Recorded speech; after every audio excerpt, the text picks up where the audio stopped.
Karenanya menurut Rocky, pihak istana akan mulai kebingungan bagaimana cara untuk melakukan penjegalan terhadap Anies. Makin lama menurut Rocky, istana akan kehabisan cara melakukan hal tersebut. Tapi masalahnya saya pikirkan istana makin hari makin bergosip soal Anies ini ya. Analis-analis, relawan-relawan ya, pembenci-pembenci Anies bergosip. Kira-kira gimana caranya untuk mematahkan kaki Anies ini. Nah itu yang kemudian harus mereka berani bersikap protes. Kenapa? Hanya karena mencalonkan Anies tiba-tiba kami diperlakukan tidak adil.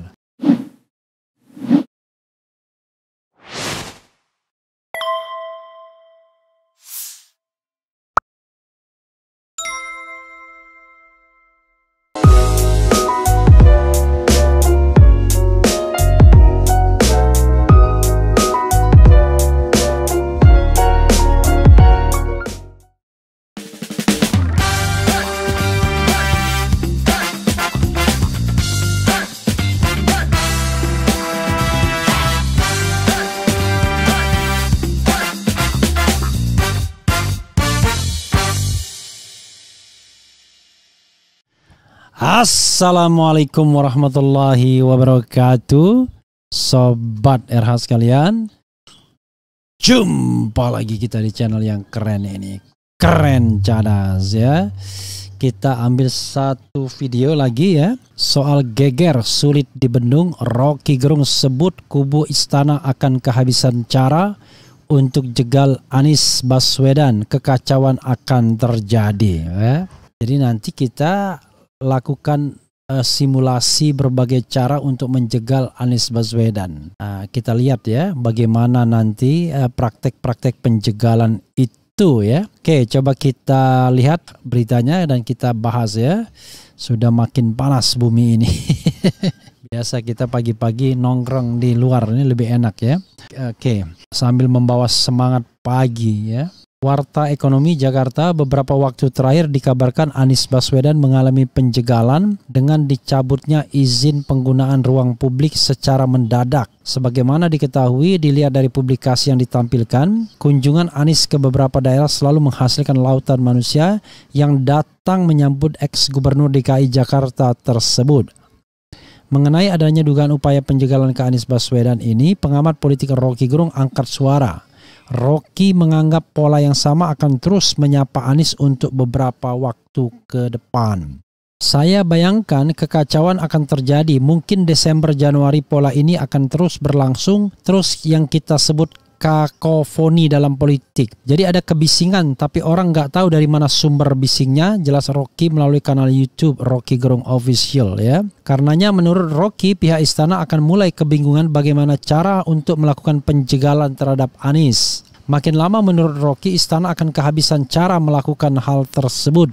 Oke, istana akan kehabisan cara untuk mencegah Anies, tambah Rocky. Rocky pun menyoroti Nasdem yang merupakan partai pertama yang mengusung Anies Baswedan sebagai calon presiden mereka. Menurut Rocky, dengan segala macam upaya penjegalan atau penghalangan yang ada, Nasdem harus ambil sikap tegas berdiri membela Anies. Mestinya Surya Paloh ambil resiko saja, bilang saja kami mau berkelahi konsep dan gagasan dengan istana, lalu putuskan bahwa kami memang mendukung Pak Jokowi, tetapi Pak Jokowi di ujung pemerintahnya bersikap tidak adil pada kami, kan itu alasan etis bukan alasan politik, tetap bersahabat.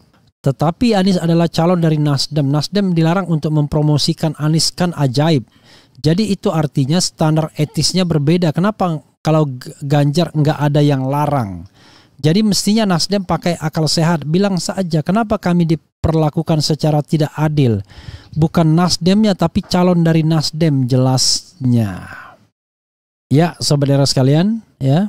Jadi Sobat Era sekalian, kita harus melihat ini ya sebagai satu fenomena yang tentu bikin istana bergetar ya. Kalau Anies itu biasa-biasa saja ya, itu pastilah tidak ada pelarangan-pelarangan seperti ini. Tapi masalahnya saya pikirkan istana makin hari makin bergosip soal Anies ini ya. Analis-analis, relawan-relawan ya, pembenci-pembenci Anies bergosip kira-kira gimana caranya untuk mematahkan kaki Anies ini. Maka sebagaimana sudah pernah saya sampaikan, skenario untuk memotong Anies itu ada berbagai macam cara yang kalau diambil tentu sudah punya resiko sendiri. Satu, jadikan Anies sebagai tersangka. Pokoknya salah nggak salah, jadikan saja tersangka. Kira-kira begitu. Kan mudah. Nah, hanya nanti akan berhadapan dengan gelombang rakyat. Apakah rakyat akan terima atau enggak, itu satu. Yang kedua, bujuk Nasdem balik ke pangkuan istana. Bujuk Nasdem balik ke pangkuan istana. Kasih fasilitas sebaik-baiknya, seenak-enaknya. Ya, termasuk juga data yang pernah diungkapkan oleh beberapa survei istana yang mengatakan bahwa Nasdem terancam akan kehilangan pemilihnya. Bahkan tidak lolos parliamentary threshold. Ya, survei-survei istana. Yang ketiga, kasih enak kalau tidak berhasil, kalau tadi tidak mau dilakukan, menersangkakan. Kedua, tidak berhasil. Ketiga, kasih enak PKS. Bila perlu pasangkan dengan Prabowo Subianto Aher. Jadi Prabowo Aher dukung penuh istana. Walaupun untuk dikalahkan misalnya. Tapi paling tidak akan ada yang namanya cost recovery. Jaminan bahwa Prabowo dan Aher akan menjabat di pemerintahan juga. Pemerintahan Ganjar misalnya. Atau pemerintahan Ganjar Erik atau Ganjar whoever. Yang ketiga. Nggak berhasil juga. Yang keempat, kasih AHY jabatan enak. Pasangkan dengan Ganjar AHY yang punya peluang untuk memerintah misalnya. Itu jauh lebih menarik barangkali bagi AHY. Wow, ya kan? Ketimbang dia di Anies tidak jelas apakah akan dijadikan wakil presiden atau tidak. Misalnya begitu. Maka 4 skenario tersebut, 5. Larang partai lain untuk berkoalisi dengan untuk mendukung Anies. Jadi stop P3, stop PAN, apalagi Golkar. Jadi tidak ada tambahan partai baru di koalisi Anies. Jadi satu diambil cukup untuk menghilangkan Anies Baswedan. Kira-kira 5 skenario itu saja. Sekali lagi skenarionya, 1 tersangkakan Anies, 2 bujuk Nasdem kembali, 3 kasih enak PKS dengan mau mencawapreskan Aher di Prabowo misalnya. 4, kalau nggak berhasil juga ini nggak berhasil juga, kasih enak AHY dengan mencawapreskannya dengan Ganjar yang punya peluang menang. 5, larang partai lain bergabung dengan koalisi Anies. Jadi kalau 1 saja, kalau kelima ini melarang itu berhasil, kalau melarang sudah, tetapi kalau 3 ini tetap solid maka Anies tetap maju. Jadi 1, 2, 3, dan 4 itu akan menentukan apakah kemudian Anies bisa nyalon atau tidak. Karena itu ya diperlukan konsistensi Nasdem. Nasdem sudah mendukung pemerintahan selama 2 periode, hampir 8 tahun.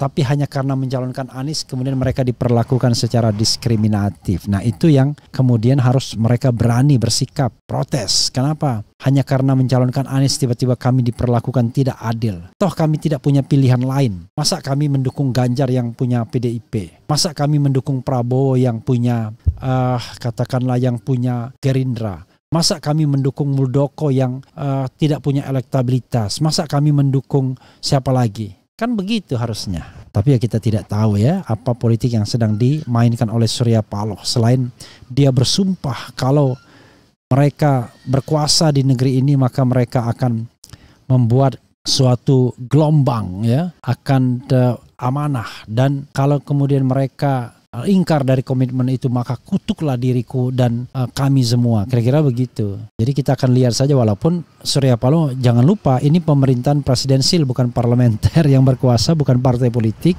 tapi yang berkuasa adalah presiden. Walaupun presidennya dari partai Nasdem tidak berarti kemudian Nasdem yang berkuasa. Karena tetap yang primus inter paresnya kalau kita sepakat dengan sistem pemerintahan presidensil adalah Anies Baswedan. Makanya ketika presidensil kita mengaitkan pemilihan presiden itu dengan pemilihan partai politik, yaitu agak aneh bin ajaib ya, karena menjadikan partai itu seperti sistem parlementer. Jadi presidensil rasa partai politik atau rasa parlementer. Coba kita bacakan komentar Sobat RH dan juga perkembangan polling ya.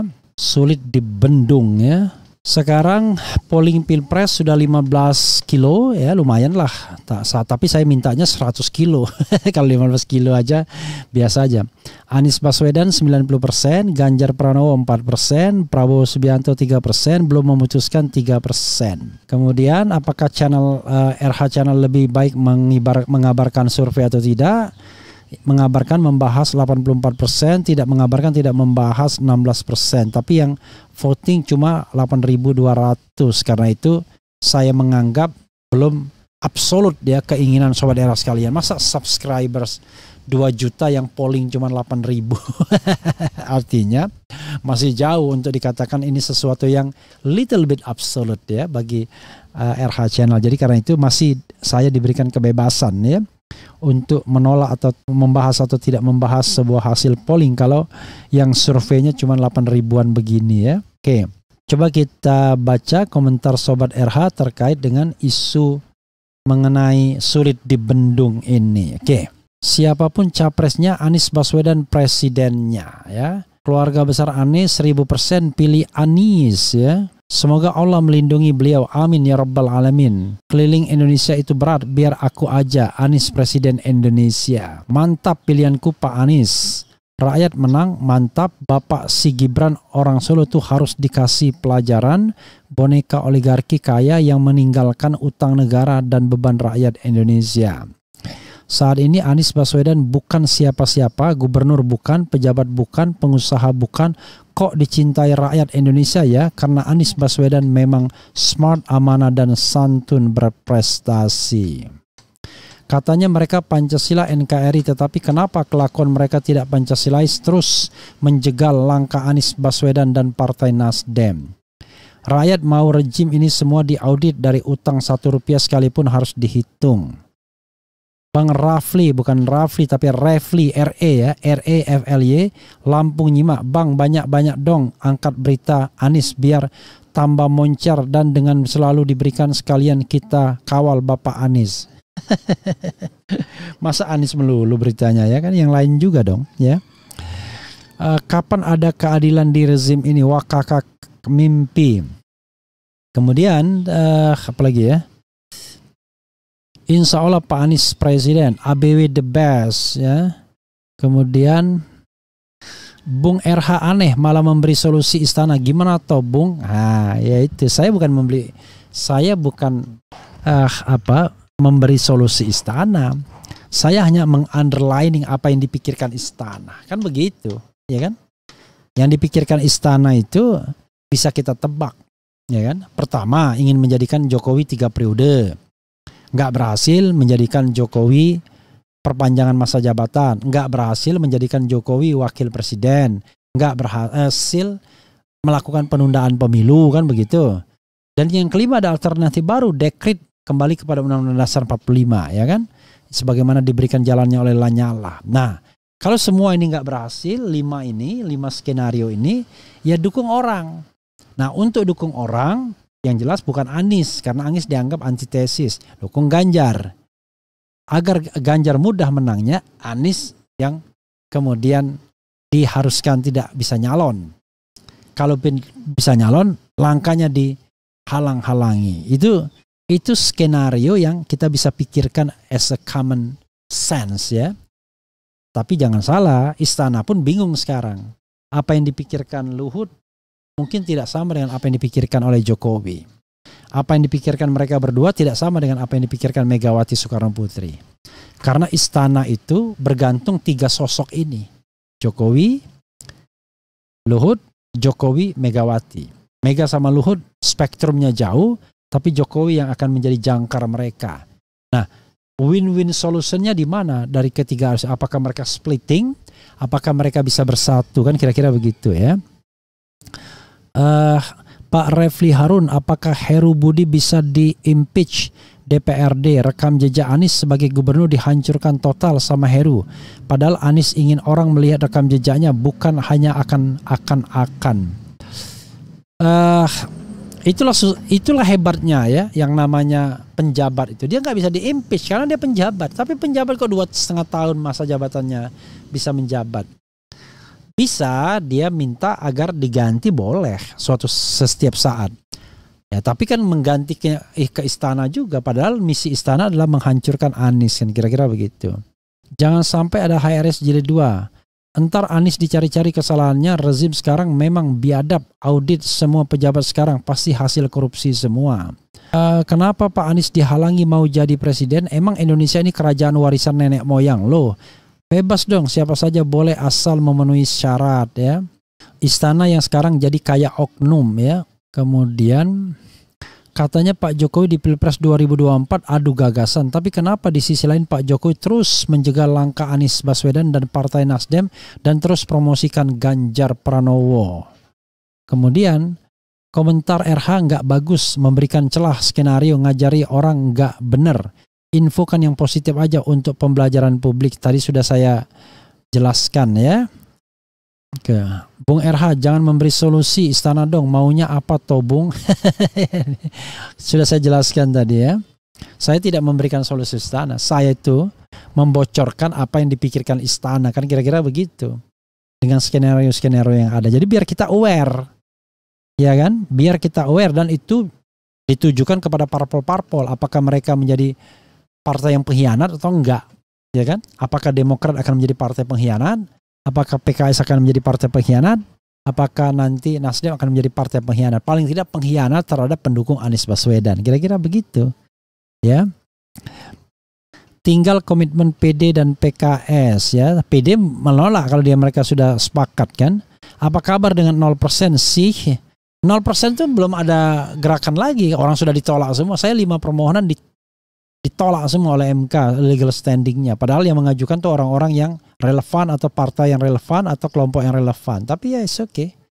Giliran soal masa jabatan hakim konstitusi diterima legal standingnya warga Muara Karang ya. Kemudian semua akan normal kembali asal kembali ke 0%. Ya begitulah. Ya, tetapi siapa yang menciptakan 0% itu? Ya oligarki politik dan oligarki ekonomi. Mereka ingin partai itu bisa dibeli dengan harga mahal. Itu persoalannya ya. Panik, ada yang panik. Si Raja Kodok di istana semakin panik. Teriaknya saya Pancasila tapi kelakuannya Pancasila. Anies berani nggak stop IKN? Ya itu Anies sudah menjawab ya.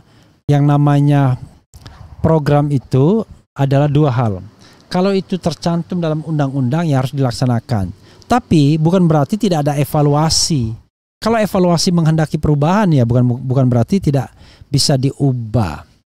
Benar apa yang disampaikan Bung RH sebagai bentuk kewaspadaan terhadap strategi istana ya. Oke, terima kasih ya kalau paham. Kita enak-enakan tapi ternyata pihak lain merancang terus strategi ya. Di rezim ini demokrasi telah berubah menjadi demokrasi ya. Takut rezim ini dengan kemenangan Anies di Pilpres 2024 ya. Nggak asik kalau nggak 0%. Maunya begitu sih memang. Nggak mustahil rakyat pada turun begitu Anies dijegal-jegal. Apalagi sampai dibikin nggak wajar gagalnya pres ya. Oke, itu saja Sobat Era sekalian. Silakan baca sendiri. Walaupun saya mengatakan ada skenario lain yang seram misalnya. Tapi tentu tidak untuk dibicarakan ya. Makanya kemudian harus paham, harus hati-hati ya. Makan, minum di tempat tertentu dan lain sebagainya. Mudah-mudahan hal yang baik kita doakan bagi bangsa ini dan bagi semuanya ya. Bagi calon presiden, bagi Anies Baswedan, bagi Ganjar Pranowo, bagi Prabowo Subianto, Rizal Ramli, Gatot Nurmantio, siapa lagi, you name it ya. Hal-hal yang baik-baik saja. Wassalamualaikum warahmatullahi wabarakatuh. Ciao.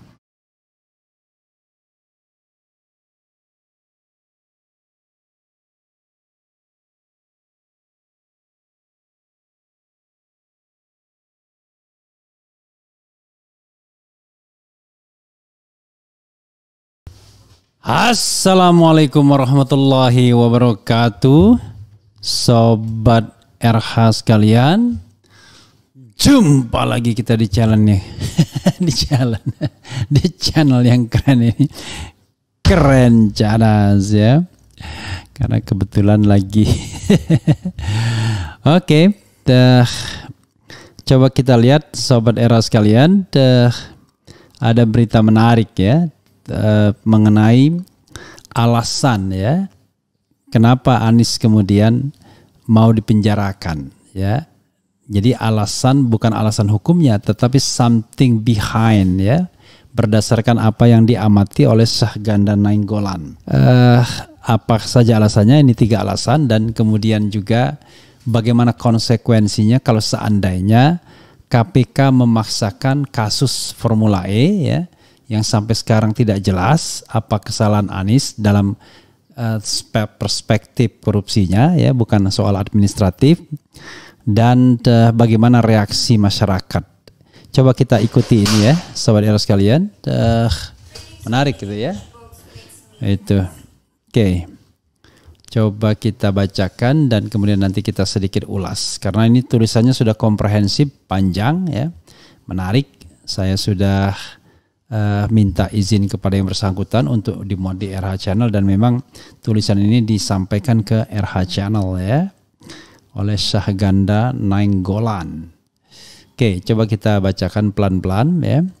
Jika Anies dipenjarakan, Dr. Syahganda Nainggolan, Sabang Merauke Circle. Oh ya, jangan lupa ya, kalau mau berminat beli jaket ya, dan juga polo shirt keren cadas yang saya pakai, lihat saja deskripsi di bawah ini dan juga contoh barangnya ya.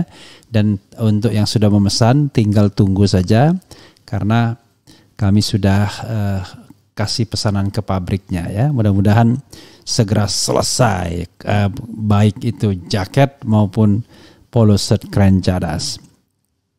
Jika Anies dipenjarakan, Dr. Syahganda Nainggolan, Sabang Merauke Circle. Isu memenjarakan Anies Baswedan sangat kencang setelah berbagai media massa memberitakan video Andi Arief, tokoh Partai Demokrat, yang mengungkapkan percakapan seseorang dengan Jokowi terkait Jokowi akan memenjarakan siapa saja tokoh yang dia inginkan dipenjara sehubungan dengan Pilpres ke depan. Business.com dalam klarifikasi Andi Arief usai sebut Jokowi bakal penjarakan Anies dan Ketum KIB, memuat pernyataan Andi Arief itu. Kenapa dua calon Pak Presiden? Kan ada Anies, ada Ganjar. Oh, Anies kan sebentar lagi masuk penjara. Terus partai-partai lain di KIB apa segala, kalau tidak nurut tinggal masuk penjara aja gitu. Meski Andi mengklarifikasi video itu hanya untuk kalangan internal, tapi Andi belum mengklarifikasi tentang isinya. Selain itu, pernyataan Andi sendiri sepertinya memperkuat pernyataan SBY sebelumnya bahwa dia akan turun gunung meluruskan arah demokrasi karena adanya keinginan kekuasaan merekayasa pemilu hanya diikuti dua calon presiden saja. Jadi sobat era sekalian, jadi KIB disandra, Anies dipatahkan kakinya, kira-kira begitu. Lalu nanti kubu istana akan membuat dua calon yang mereka akan bisa tentukan siapa yang menang, kira-kira begitu ya. Pernyataan Andi dan SBY itu awalnya ditanggapi beragam, seperti menyepelekan kredibilitas isu tersebut. Sebab mereka melihat langkah SBY sebatas mengamankan anaknya AHY untuk menjadi cawapres Anies Baswedan ketimbang urusan bangsa. Namun hari ini kita digegerkan oleh berita koran Tempo yang memberitakan upaya Ketua KPK Firly Bahuri untuk memenjarakan Anies Baswedan. Dalam berita yang viral di seluruh media sosial, Tempo menulis judul Manuver Firly Menjegal Anies, yang memuat antara lain Ketua KPK Firly Bahuri ditengarai terus-menerus mendesak Satuan Tugas Pengusut Kasus Formula E untuk menetapkan Anies sebagai tersangka. Namun, tim pengusut kesulitan menemukan bukti permulaan. Tempo yang terkenal dengan kemampuan investigasi berita menguraikan bahwa Firly berusaha keras menjadikan Anies tersangka sebelum Anies ditetapkan sebagai capres oleh beberapa partai yang akan mendukungnya. Intervensi Firly ini juga dengan mencari berbagai ahli seperti Profesor Romli Atmasasmita untuk dirayu memberikan pandangan hukum bahwa Anies bisa jadi tersangka. Dalam berita ini Romli menolak, alhasil kita melihat rangkaian koeksistensi pernyataan SBY dan Andi Arief dengan berita Tempo hari ini. Memang ada kecenderungan penggunaan kekuasaan dalam merusak demokrasi saat ini ya. Mengapa Anies harus dipenjarakan? Memenjarakan Anies adalah salah satu atau satu-satunya jalan untuk menjegal Anies mengikuti Pilpres 2024. Cara lainnya adalah mempertahankan presidensial threshold yang tinggi 20%, menghalangi terbentuknya koalisi partai yang bisa mengusung Anies, dan menghancurkan potensi logistik pengusung Anies. Namun cara ini kelihatannya tidak akan sukses sebab koalisi pendukung Anies yang dimotori Surya Paloh semakin kemari semakin solid. Ada 3 hal yang penting memotivasi penjagalan Anies. Pertama, survei Pilpres tentang Anies. Kedua, pandangan geostrategis Anies. Ketiga, trauma kekalahan Ahok 2017. Ya. Soal survei kita harus membagi survei yang tergolong kredibel dan propagandis. Dari semua survei dengan jenis manapun, Anies masuk dalam 3 besar. Artinya, sulit menyingkirkan Anies dari survei. Nah, selanjutnya adalah survei kredibel. Kredibel bukan dalam pengertian research, validitas, dan reliabilitas, tapi lembaga surveinya. Yang ingin saya bahas adalah CSIS, Center for Strategic and International Studies terbaru. Lembaga ini didirikan oleh Orde Baru dengan tujuan pembangunan free market capitalism dan penghilangan politik ideologis, terutama penihilan Islam politik. Anomali terjadi ketika pimpinan CSIS Dr. Rizal Sukma menduduki jabatan pimpinan di Ormas Muhammadiyah beberapa tahun lalu. Pada saat pertemuan tokoh-tokoh oposisi nasional di Blok M,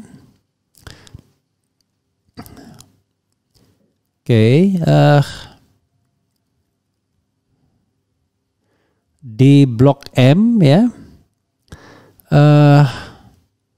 yang diselenggarakan Perhimpunan Menemukan Kembali Indonesia (PMKI), Rizal Dharma Putra, pimpinan Les Persi, lembaga think tank pertahanan, lembaga yang diundang terbatas bertemu dengan Jenderal Mark Milley, the United States Joint Chief of Staff pada kunjungan ke Jakarta Juni lalu, memetakan CSIS saat ini pro Tiongkok. Perjalanan panjang CSIS terlepas dari misinya, lembaga ini adalah lembaga think tank tertua dan terbesar, sehingga kepentingan lembaga ini untuk mempertahankan kredibilitas cukup tinggi. Nah, CSIS mengeluarkan survei terbaru yang mengagetkan.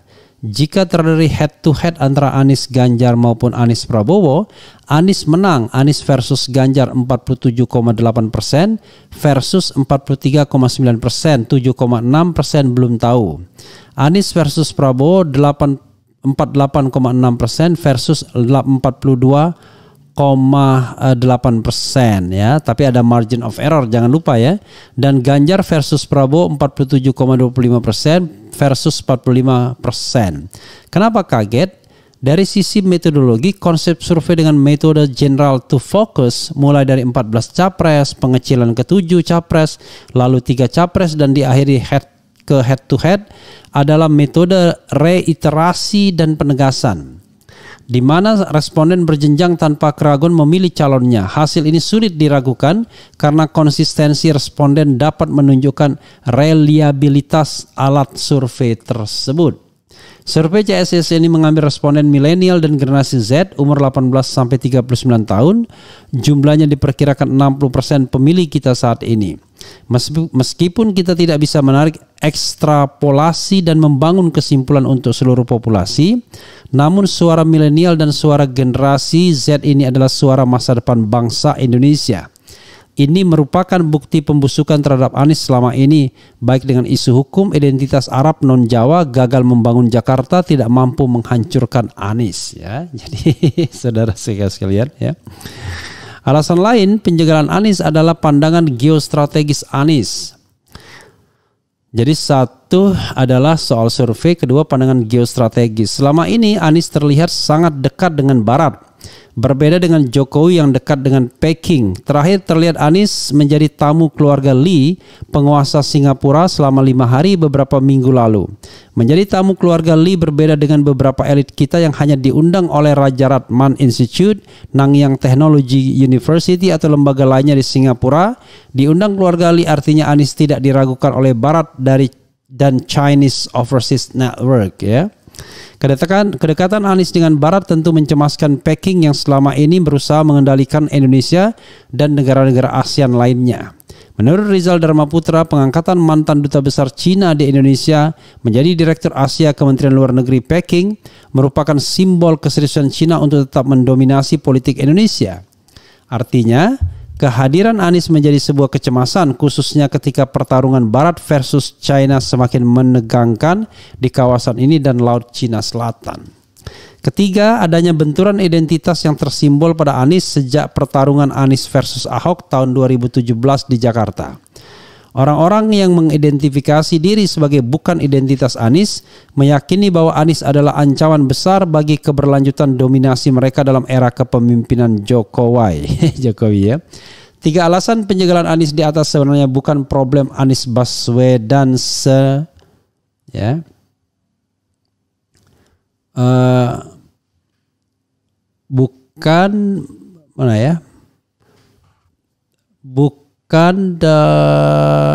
bukan problem Anies Baswedan sendiri. Pertama, kemenangan seseorang dalam bingkai demokrasi adalah pertarungan melawan Ganjar dan Prabowo, maka itulah pilihan terbaik rakyat. Tentu saja jangan sekali-sekali diintervensi kekuasaan. Soal geopolitik Indonesia memang sampai saat ini belum melihat untungnya bersekutu dengan Peking, baik dari sisi pembangunan maupun pengentasan kemiskinan. Yang berkembang selama ini malah kemiskinan dan pengangguran yang terus membesar. Berkuasanya oligarki, utang melangit, munculnya kebencian terhadap ulama, hancurnya demokrasi dan hak asasi manusia, serta penangkapan tokoh-tokoh oposisi seperti pada saya dan kawan-kawan tanpa tuduhan yang jelas. Sehingga wajar saja kehadiran Peking di Indonesia kurang populer dan sulit dipertahankan. RRC harus refleksi diri dalam membangun hubungan yang baik dengan Indonesia ke depan. Jika meniru era Soekarno, poros Jakarta-Beijing tentu dapat dimaklumi karena persekutuan yang dibangun adalah untuk kesejahteraan kaum proletar. Sedangkan soal ketiga yang menyangkut pertarungan identitas, pihak non-Anies harus refleksi diri. Identitas yang terafiliasi dengan Anies adalah identitas perlawanan terhadap kaum kolonial.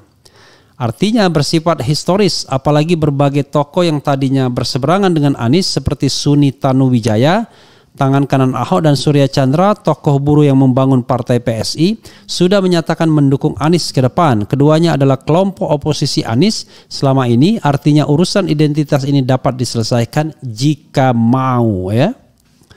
Oke.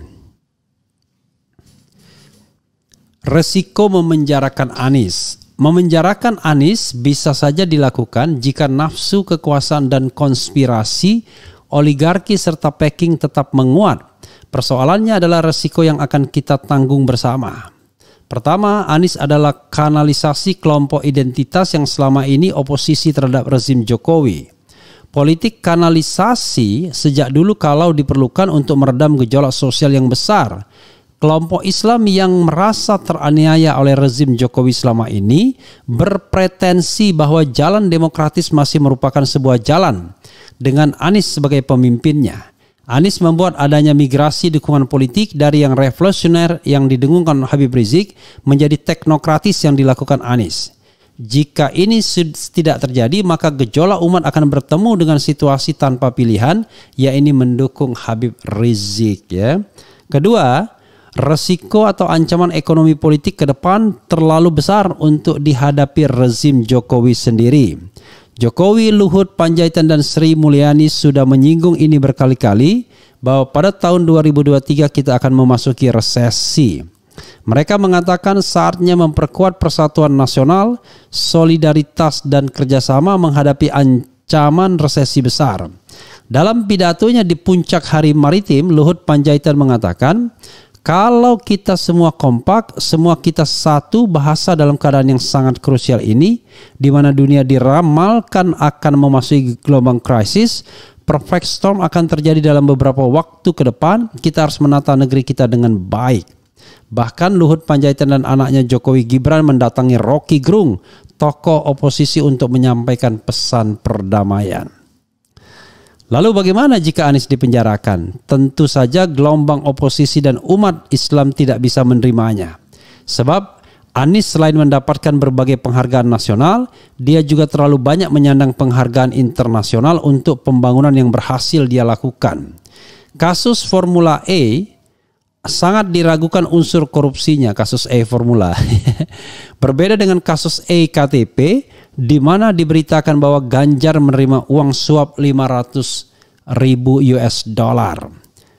Ya, jadi itu yang saya katakan, yang namanya korupsi itu harus bisa katakanlah mencium kira-kira ada nggak aliran dana. Jadi tanpa bermaksud mengatakan Ganjar mendapatkan aliran dana, tapi harusnya memang tuduhan untuk tingkat korupsi itu selalu diarahkan kepada keuntungan yang nyata yang didapat oleh orang yang dituduh melakukan korupsi, ya. Jadi bukan kesalahan-kesalahan administratifnya yang dioprak-aprak gitu. Oke. Ketiga, jika Anies dipenjarakan untuk menjegal Anies atau kriminalisasi politik, maka tentu saja rezim Jokowi terus-menerus meruntuhkan demokrasi.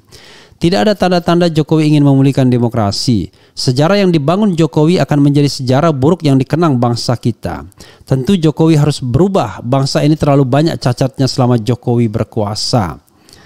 Satu soal saja seperti kasus Sambo, di mana cita-cita supremasi hukum berubah menjadi mafia hukum. Sudah menyita energi bangsa yang besar, apalagi jika merusak demokrasi. Catatan penutup.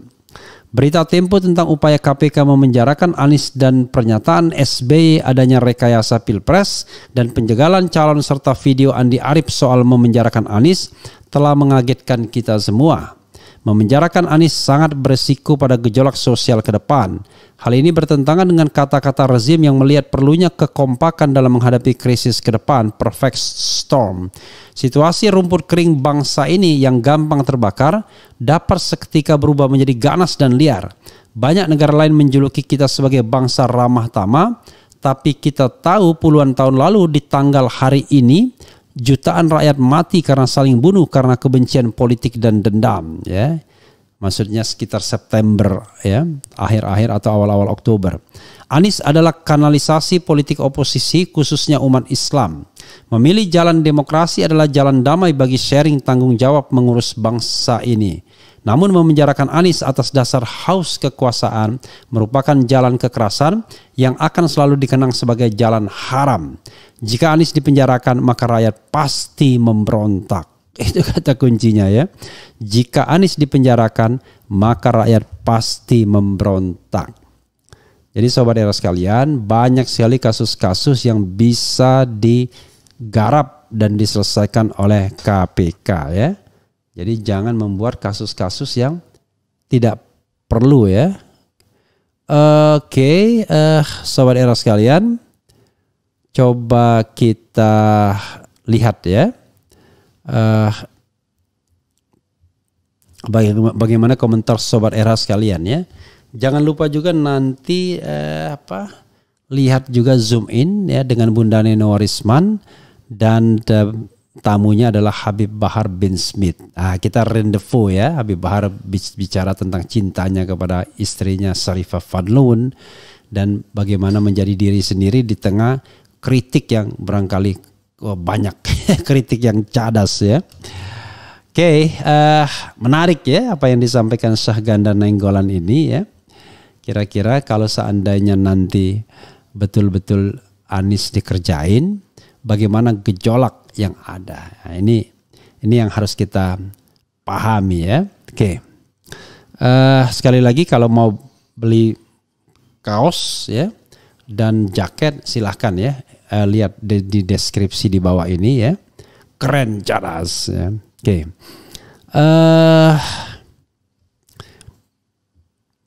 Oke. Sebutkan kelebihan dan kekurangan Anies dan Ganjar menurut Bang Refli Harun dan kapasitasnya untuk jadi presiden. Saya tidak ingin punya presiden ngomong Inggris kacau, salah semua kayak Joko dan Puan. Iya, itu salah satu kelebihannya. Jadi sobat era sekalian, kalau ukurannya bahasa Inggris, ya Anies Baswedan lah, ya. Anies jauh lebih baik bahasa Inggrisnya, ya. Kira-kira kalau bahasa Inggris, ya Anies sama Prabowo. Tapi jangan lupa orang-orang wakilnya AHY, Sandiaga Uno, ya, Ridwan Kamil, juga orang-orang yang berbahasa Inggris baik. Ya, yang tidak baik Ganjar Pranowo. Kalau Ganjar menjadi presiden, tentu dia akan kesulitan untuk lobby ke luar negeri. Nah, itu persoalannya. Padahal kalau kita ingin etalase, ya, Indonesia ini dipandang sebagai bangsa yang katakanlah punya harga diri, ya memang harus menampilkan orang-orang yang memang bisa bergaul di lingkungan internasional, keren, ya kan, bahasa Inggrisnya baik, penampilannya baik, ya. Seperti dulu Emmanuel Macron ya, dari Prancis, walaupun usianya baru 40 awal, tapi kan karena keren, ya, penampilannya dan merasa dari negara besar, maka dia menampilkan diri sebagai orang yang katakanlah tidak minder, ya. Hal yang sama bisa kita lihat dari Bung Karno misalnya. Bagaimana Bung Karno bisa mengundang artis-artis Hollywood dalam jamuan makan malam, ya, bertemu head to head langsung dengan John F. Kennedy, kemudian iring-iringan dan lain sebagainya. Nah, yang seperti itu tentu memang membutuhkan kemampuan yang luar biasa. Tentu tidak diganjar, ya, karena kita tidak bisa melakukan akselerasi, ya, ketika usia sudah 50-an. Kalau kita bicara mengenai kemungkinan untuk menjadi tokoh dunia. Tetapi kan presiden itu yang paling penting bukan menjadi tokoh dunianya. Yang itu adalah secondary. Primary-nya adalah bagaimana dia menjadi bapak pemimpin Indonesia, ya. Jadi bagaimana dia punya manajemen yang baik dalam berpemerintahan, bagaimana dia bisa memelihara momentum pembangunan, memberikan kesejahteraan, perlindungan, menjaga demokrasi dan lain sebagainya. Saya tidak tahu apakah baik Anies maupun Ganjar sudah teruji, ya, karena kan levelnya baru gubernur. Kalau kita mengatakan misalnya Anies tidak pernah mau mengadukan orang-orang yang mengkritiknya, mungkin salah satu indikator bahwa Anies sangat concern dengan demokrasi. Kita tidak bisa bandingkan dengan Ganjar Pranowo karena Ganjar levelnya di daerah, bukan pusat dari pertarungan ide dan gagasan, ya. Kalau Jakarta ini semua tokoh tumpak di sini, tumpah ruah di sini. Jadi dan semua tokoh itu kalau tidak mengkritik Jokowi, ya mengkritik Anies Baswedan. Jadi Ganjar masih terhindar, ya, dari kritik yang bertubi-tubi, walaupun dia dianggap kelanjutan dari Presiden Jokowi karena masih ada Presiden Jokowinya. Jadi bagaimana dengan pergaulan dengan masyarakat ke bawah, ya kita barangkali lihat plus dan minusnya. Tentu Ganjar jauh lebih nyaman kalau dia bergaul ke bawah dengan masyarakat kecil, terutama yang berasal dari Jawa sendiri, karena dia punya kemampuan bahasa Jawa yang baik dan memang hidup dari kalangan yang biasa-biasa saja dan lain sebagainya. Jadi kita harus melihat berbagai keuntungan. Ya paling bagus kalau dikombinasikan, tetapi apakah mungkin dikombinasikan, kira-kira begitu, ya. Jadi jadi presiden dan wakil presiden itu memiliki hal yang saling melengkapi. Ya kan? Satu orientasinya ke dalam, down to earth. Satunya lagi menjadi tokoh internasional misalnya. Jadi Indonesia bagus baik ke dalam maupun keluar. Cuman kalau sama-sama tokoh seperti itu, pada periode kedua biasanya bubar karena pengen jadi presiden semua. Oke, coba kita bacakan lagi, ya.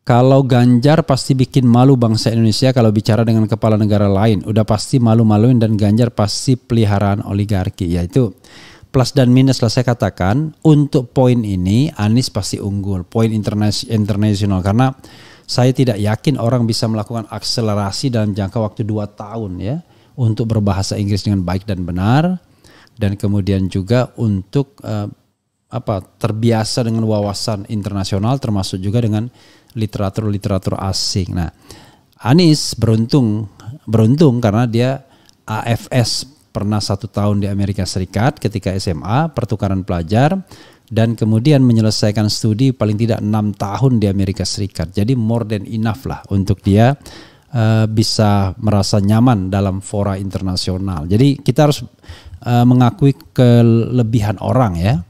Dan saya kira dalam poin seperti itu bahkan Jokowi sendiri tidak bisa meyakinkan di dalam fora internasional karena keterbatasannya. Jadi tanpa harus misalnya merendahkan, kita mengatakan bahwa setiap tokoh itu punya kelebihan dan kekurangan. Anies tentu kalau dari kalangan untuk menengah ke atas, elit internasional, dia bisa masuk di situ ya. Oke, sobat era sekalian, coba lihat. Bung RH, bagaimana sesuai hukum tata negara jika seorang presiden ternyata mengalami sakit jiwa, apakah semua keputusan juga tetap sah secara Jadi sobat sekalian, ini pertanyaan hukum tata negara dan saya jawab dari sisi hukum tata negara ya. Apa yang sudah diputuskan seorang presiden itu dianggap sah. Tidak ada yang dianggap cacat sebelum dia diberhentikan. Itu jelas ya. Kecuali kalau dia sudah diberhentikan. Kalau dia sudah diberhentikan, barulah sejak itu dia tidak sah lagi membuat keputusan-keputusan politik. Tapi sebelum dia diberhentikan, dia ya tetap sah. Atau kalau normal sebelum jabatannya berakhir. Kira-kira itu saja ya. Jadi jangan ada imajinasi seolah-olah nanti keputusannya sejak 2014 tidak sah misalnya. Enggak bisa begitu. Karena putusan itu sifatnya prospektif, bukan retroaktif. Jadi saya menjawab ini berdasarkan hukum ya, bukan berdasarkan selera kekuasaan. Let's say misalnya ada pejabat ya ditemukan ternyata syarat untuk ikut pemilunya itu tidak benar.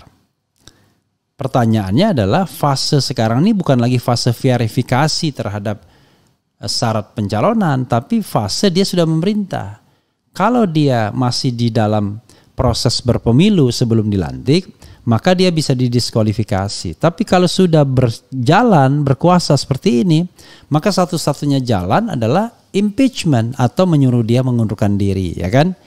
Bagaimana kalau tidak di-impeach? Ya, akan terjadi krisis politik. Jangan salah, bahwa krisis politik juga bisa mendorong presiden untuk meletakkan jabatannya atau mengundurkan diri ya. Atau pejabat-pejabat apapun. Oke.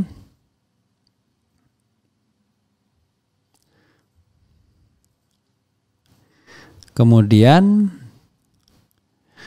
semua pendukung Anies siap datang ke KPK bila Anies dikriminalkan ya. Jadi sahabat era sekalian ya, sebenarnya gairah ya, passion, gairah. Nah, gairah ini di dalam berpemilu ini adalah Anies. Jadi betul apa yang dikatakan oleh Syahganda Nainggolan, Anies itu adalah kanalisasi ya, kanalisasi dari politik Islam, arus Islam atau arus yang selama ini terpinggirkan. Nah, ketika kanalisasi mereka percaya dengan jalan demokrasi, maka itu bagus sekali bagi pemerintahan ini sesungguhnya. Yang penting adalah dijaga demokrasinya, tidak menjadi demokrasi kriminal sebagaimana dikatakan Rizal Ramli, yaitu demokrasi hanya mengandalkan uang. Jadi kalau misalnya mau selamat bangsa ini, maka Presiden Jokowi harus mampu menciptakan pemilu yang jujur dan adil.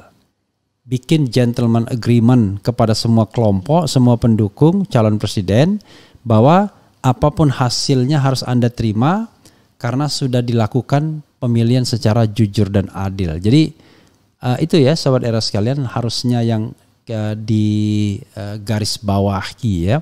Tetapi dengan misalnya mau memenjarakan Anies, memotong kompetisi hanya 2 calon saja, maka pemerintahan ini secara sadar tetap memelihara api dalam sekam. Karena berusaha menyingkirkan kelompok politik tertentu sehingga tidak memiliki kanalisasi. Nah, mudah-mudahan apa yang disampaikan Syahganda dan saya underlining ini dipahami oleh penguasa saat ini. Karena kita butuh kanalisasi dari politik-politik atau arus-arus politik yang ada. Termasuk juga pendukung-pendukung Anies yang kadang dipersepsikan sebagai antitesis dari pemerintahan Presiden Jokowi. Itu saja sahabat era sekalian. Silakan diikutin ya percakapan atau tulisan Syahganda Nainggolan ini. Baik, bagus ya, dan bisa memberikan perspektif. Dan dengarkan lagu ini. ganti presiden. Wassalamualaikum warahmatullahi wabarakatuh. Ciao.